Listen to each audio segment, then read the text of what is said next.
मूकं करोति वाचालं পঙ্গুং লঙ্ঘয়তে গিরিম যৎ কৃপা তমহং বন্দে পরমানন্দ মাধব।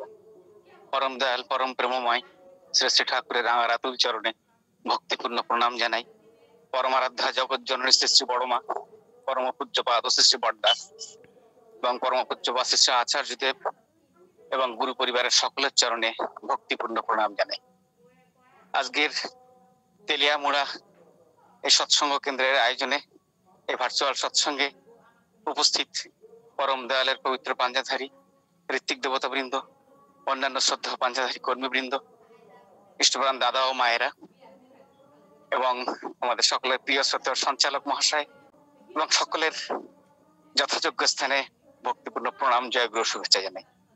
আমরা এতক্ষণ বিভিন্ন সঙ্গীত এবং কীর্তনাদি পরম দয়ালের চরণে নিবেদিত হলো, আমরা অনেক সমৃদ্ধ হলাম, আমরা ধন্য হলাম। আদিষ্ট হয়েছি দু চারটি কথা বলবার জন্য, ভুল ত্রুটি হলে ক্ষমা করবেন। ঠাকুর বলছেন, তুমি যেই হও না আর যাই কেন করো না, ঠিকই যেন একমাত্র প্রিয় পরমই তোমার উপাস্য, আর তারই জীবন্ত বেদিমূলে সাধনা করো, সার্থক হবে। তাই আমরা যাই করি, আমরা যত বড় ব্যক্তিত্বই হই, আমাদের জানতে হবে যে একমাত্র প্রিয় পরমই আমার উপাস্য, আর তারই জীবন্ত বেদিমূলে সাধনা করার কথা তিনি বলছেন, তবেই আমাদের জীবন সার্থক হবে। তাই সে পুরুষোত্তম যখন নবকলেবরে এই পৃথিবীতে আসেন, তা তিনি হচ্ছেন সেই জীবন্ত বেদিমূল। পরবর্তী পুরুষোত্তম না আসা পর্যন্ত তিনি হচ্ছেন আমাদের একমাত্র উপাস্য, একমাত্র ধ্যেয়, কারণ তার মধ্যেই অতীতের সবাই নিহিত রয়েছে। তিনি তো ফুলফিলার দ্য বেস্ট, সর্বোত্তম পরিপূরণকারী। তাই তাকে গ্রহণ করলে অতীতের সবাইকে গ্রহণ করা হয়, পূর্ববর্তীকে অধিকার করিয়াই পরবর্তীর আবির্ভাব। তাই ঠাকুর এসেছেন, তিনি সমস্ত পূর্ব গুরু বা ঋষি বা অবতার পুরুষ সকলের পরিপূরণ করার জন্য। সেই যীশু খ্রিস্ট বলেছেন, I come to fulfil, not to destroy. ঠাকুরও তাই, তিনি ধ্বংস করতে আসেননি, তিনি সবাইকে পরিপূরণ করতে এসেছেন। তিনি প্রেম দিয়ে, ভালোবাসা দিয়ে সবাইকে বাঁচাতে চেয়েছেন। তার 81 বছরের দিব্য ভগবত জীবনে তার প্রত্যেকটা কথা, তার প্রত্যেকটা চাউনি, প্রত্যেকটা হাসি, প্রত্যেকটা আভাস শুধু মানুষের বাঁচার জন্য। তিনি বলেছেন, বাঁচো বাঁচো, প্রাণ ভরে বাঁচো। তাই বাঁচা বাড়ার মর্ম যা, ঠিকই যেন ধর্মতা। ঠাকুর এ কথাই বললেন, অন্যে বাঁচায় নিজে থাকে, ধর্ম বলে জানিস না। ধর্ম যখন বিপাক বাহনে ব্যর্থ অর্থে ধায়, প্রেরিত তখন আবির্ভূত হন, পাপী পরিত্রাণ পায়। তাই আজকে ধর্ম বিপাক বাহনে ব্যর্থ অর্থে দিকে দিকে ধাবিত হয়েছে। আজকে আমরা ধর্মের বিকৃত রূপ আমরা দিকে দিকে দেখতে পাচ্ছি। তাই তিনি আবার এসেছেন মানুষের সামনে ধর্মের প্রকৃত স্বরূপ নিয়ে, ধর্মের প্রকৃত স্বরূপ উন্মোচন করার জন্য, মানুষকে বাঁচানোর জন্য। আজকে আমরা বৃত্তি প্রবৃত্তিগামী মানুষ, আমরা বৃত্তি প্রবৃত্তির পেছনে আমরা ছুটে বেড়াচ্ছি। আর এই বৃত্তি প্রবৃত্তির পেছনে ছুটে বেড়ানো মানেই হচ্ছে মৃত্যুর পথে ছুটে বেড়ানো। তাই ঠাকুর যে বিধান দিলেন, যজন যাজন ইষ্টপ্রীতি সস্তনী সদাচার, তিনি বলছেন, নাম নিরতি কমল যেই বাড়লো মনের ডাংবাজি, বৃত্তি রোচক যা কিছু সব অমনি তাতেই হলি রাজি। তাই আমাদের নামময় হয়ে থাকতে হবে। বর্তমান পৃথিবীর যে দুরবস্থা আমরা দেখতে পাচ্ছি, যুদ্ধের দামামা বেজে উঠেছে চারিদিকে। তাই ঠাকুর বলছেন যে আমি মানুষকে রক্ষা করার জন্য এসেছি। তিনি বলছেন যে আমি আমি পৃথিবীর প্রলয়ঙ্করের রূপ দেখেছি হিমালয়ের শিখরে উঠে, কামের প্রচন্ড উল্লম্ফন আমার আসন আত্মকে টলেনি, কিন্তু একটা মানুষ যখন আমার থেকে দূরে সরে গেছে, আমার ভিতরে হাহাকার শুরু হয়ে গেছে। তাই ঠাকুর প্রত্যেকটা মানুষকে বাঁচাতে চেয়েছেন। তিনি বলছেন, আমি একটা সাম্রাজ্যের বিনিময়ে, আমি একটা মানুষের বিনিময়ে একটা সাম্রাজ্যকে ত্যাগ করতে পারি। তাহলে কতখানি ভালোবাসা নিয়ে তিনি মানুষকে বাঁচানোর জন্য এসেছেন।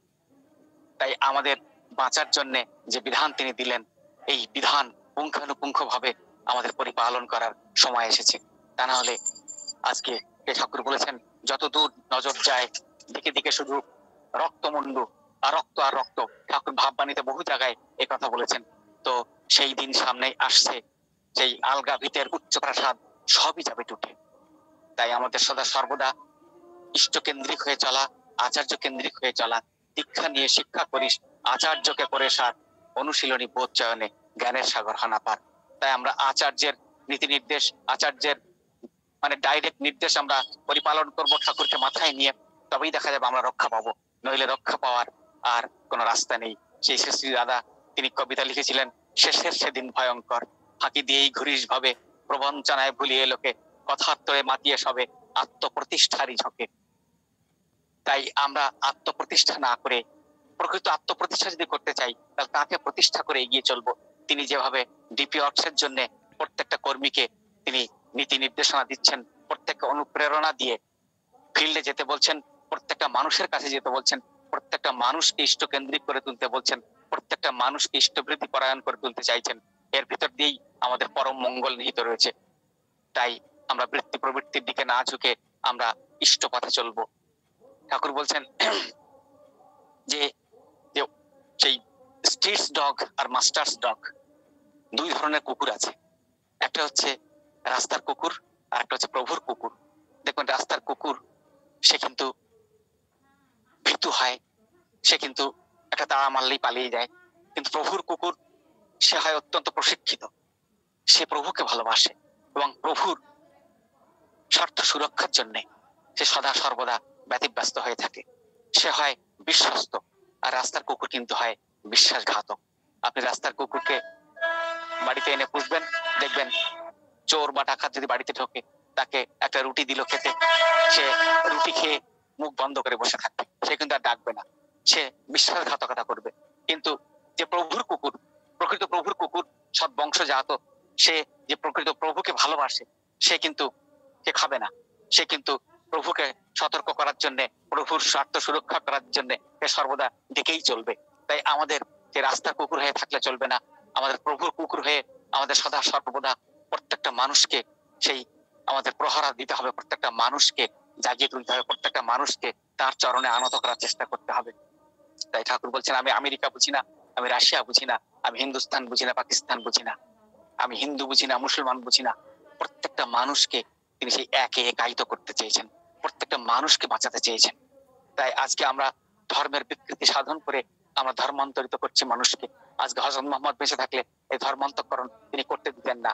এই সর্বাগ্রে গুরুর প্রতি একান্ত টান দরকার, একান্ত ভালোবাসা দরকার। আর এই টান যতদিন না গজাবে, ততদিন কিন্তু আমরা তার কাজে ব্রতী হতে পারবো না। তার প্রতি ভালোবাসা এলে তবেই কিন্তু আমরা যোগ্য হয়ে উঠি। দেখবেন যে একটা কথা আছে, we are shaped and fashioned by what we love. আমরা যাকে ভালোবাসি আমরা তার রঙে রাঙিয়ে যাই। তাই দেখবেন যে যুব সমাজ আজকের দিনে বিভিন্ন ফিল্ম বা সিনেমা মানুষ দেখে, দেখবেন যে সেই ফিল্মের যে হিরো বা কেন্দ্রীয় চরিত্র বা যে হিরোইন, তাকে অনুসরণ করেই যে বাজারে নিত্য নতুন যে পোশাক বেরিয়ে পড়ে, সেই পোশাক মানুষ পরার জন্য মানুষ ব্যাকুল হয়ে থাকে। সেই তার কারণ কি? আবার দেখবেন সিনেমার হিরো যেভাবে চুল কেটেছে, সেইভাবেই যুব সমাজ চুল কাটতে পছন্দ করে। একটা সময় ছিল ইউ শার্ট, উত্তম কুমার যেভাবে চুল কাটতেন সেইভাবে মানুষ চুল কাটতো। এটাও একটা, তার কারণ কি? মানুষ যাকে ভালোবাসে তার মতো সেই রকম পোশাক পরিচ্ছদ, সেই রকম ভাবে চলতে চায়। তাই আমরা যদি প্রকৃত ঠাকুরকে ভালোবাসি, তারা ঠাকুর যেমন যেমন চেয়েছেন, ঠাকুর উষায় নিশায় মন্ত্র সাধন করতে বলেছেন, সেটা আমরা করব তার ইচ্ছা পূরণের জন্য। তিনি আমাদের যজন যজন ইষ্টভৃতি, সস্তনী সদাচার পরিপালনের কথা বলেছেন, নিরামিষ আহারের কথা বলেছেন।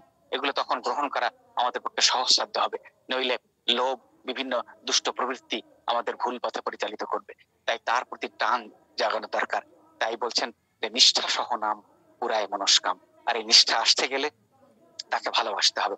আর তাকে ভালোবাসতে গেলে ওই যে মা নিজ হাতে ছেলে পুলের যত্ন করে বলে ছেলের উপর অশ্রদ্ধা আসে না, তাই তত ভালোবাসা। মা নিজ হাতে রাতের পর রাত জেগে নিজের সন্তানকে পরিপালন করেছে, নিজের জীবনকে বাজি রেখে তাকে মানুষ করার চেষ্টা করেছে, তাকে সুস্থ করার চেষ্টা করেছে। তাই সেই ছেলের প্রতি এত ভালোবাসা। সেই ছেলে যদি অসৎ হয়, সেই ছেলেকে যদি চোর করে, সে চুরি করার দায়ে বা ডাকাতি করার দায়ে বা অসামাজিক কার্যকলাপের দায়ে পুলিশ তাকে ধরে নিয়ে যায়, মা সেই ছেলের হয়ে ক্ষমা চায়। মা বলে, ওকে ছেড়ে দাও, আর আমার ছেলে ভুল করবে না, আমি ওকে সামলে রাখবো। তো এটা সম্ভব, তার কারণ হচ্ছে মা ওই যে নিজ হাতে তাকে মানুষ করেছে, তাই জীবনের থেকে তাকে ভালোবাসে, তাই তার প্রতি এত ভালোবাসা, নিজ হাতে করেছে বলে। তাই ঠাকুরের জন্য আমাদের করতে হবে। ঠাকুরের প্রতি যদি কোনো করণীয় না থাকে, শুধু শুধু ভালোবাসি, একথা কিন্তু মিথ্যা কথা, একথা ভুল কথা। তাই আমাদের করণীয় গুলো ঠিকঠাক যদি করতে পারি, তাহলে সমস্ত অলসতা ত্যাগ করে, তাহলে আমাদের ঠিকঠাক তাকে ভালোবাসা হবে। তা না হলে কিন্তু তাকে ভালোবাসা হবে না। তাই ঠাকুরকে গ্রহণ করলে আমাদের প্রকৃত যে ধর্ম অধর্ম বোধ, সত্য মিথ্যা বোধ, প্রকৃত চেতনা জাগে। কোনটা সত্য কোনটা মিথ্যা আমরা জানি না। ঠাকুর বলছেন, that which keeps hour being farm and compact is true to us. যেটা আমার বাঁচা বাড়ার ভিত্তিটাকে মজবুত করে এবং দৃঢ় করে, সেটাই সত্য। তথাকথিত মিথ্যাও যদি হয়, ঠাকুর বলেন, সত্য বলো কিন্তু সংহার এনো না। যে সত্য একটা মানুষের জীবন সংহার করতে পারে, একটা পরিবারকে ধ্বংস করে দিতে পারে, সেটা সত্য নয়। কিন্তু যে মিথ্যা পিতা পুত্রের মধ্যে মিলন ঘটাতে পারে, যে মিথ্যা একটা জীবনকে বাঁচাতে পারে, সেটাই কিন্তু সত্য। সত্যম শিবম সুন্দরম। তাই আমাদের কি করণীয় সেটা আমরা জানি না। সেটা জানতে গেলে আমাদের ঠাকুরের চরণে আশ্রয় নিতে হবে, সদ্গুরু শরণাপন্ন হতে হবে। তিনি বলছেন, তুমি সদ্গুরু শরণাপন্ন হও, সৎ নাম মনন করো, আর সৎসঙ্গের আশ্রয় গ্রহণ করো। এই সৎসঙ্গের আশ্রয় যখন আমরা গ্রহণ করব, সদ্গুরু শরণাপন্ন হয়ে আর সৎ নাম মনন করতে করতে, তখনই আমরা সেই মহাজীবনের কথা জানতে পারবো। আর মহাজীবনের কথা যখন জানতে পারবো, তখনই নর্মাল একটা শ্রদ্ধা ভক্তি ভালোবাসা টান তার প্রতি আমাদের অনুভব হয়। দেখবেন, কোনো মানুষ যদি ভালো হয়, তার দয়ার কথা যদি আমরা শুনতে পাই, তার মহানুভবতার কথা, তখন নর্মালি তার প্রতি একটা শ্রদ্ধা ভক্তি ভালোবাসা তৈরি হয়। তাই এখানে এই সৎসঙ্গ, সে বৈঠকি সৎসঙ্গ হোক কি এই মানে আমাদের ভার্চুয়াল সৎসঙ্গ হোক, এখানে সে মহাজীবনের কথা আমরা জানতে পারি, তার ভালোবাসার কথা আমরা জানতে পারি, তখন আমাদের তার প্রতি একটা টান ভালোবাসা তৈরি হয়। তাই আমরা যদি তাকে ভালোবাসতে চাই, তাহলে এই সৎসঙ্গে আমরা সপরিবার সপারিপার্শ্বিক সবাই মিলে আমরা জয়েন করব এবং ভবিষ্যৎ প্রজন্মকে ঠাকুরের কথা আনার চেষ্টা করব।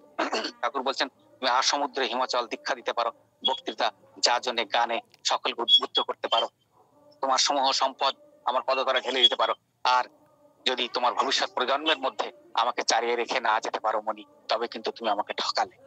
তাই আমরা যে যাই করি, আমরা যতই সৎসঙ্গ করে যাই করি, আমরা চলে যাব, আমাদের পরবর্তী প্রজন্ম আসবে। সেই কবির কথা যে এসেছে নতুন শিশু, তাকে ছেড়ে দিতে হবে স্থান, ব্যর্থ মৃত ধ্বংসস্তূপ পিঠে চলে যেতে হবে আমাদের, চলে যাব, তবু এই বিশ্বকে করে যাব এই শিশুর বাসযোগ্য স্থান। সেই কবি সুকান্তের কথা। তাই আমরা যতক্ষণ আছি, ততক্ষণ আমাদের প্রচেষ্টা থাকবে এই বিশ্বকে এই শিশুর বাসযোগ্য করে দেওয়ার জন্য, নবজাতকের জন্য, পরবর্তী প্রজন্মকে ইষ্টপথে পরিচালিত করার জন্য।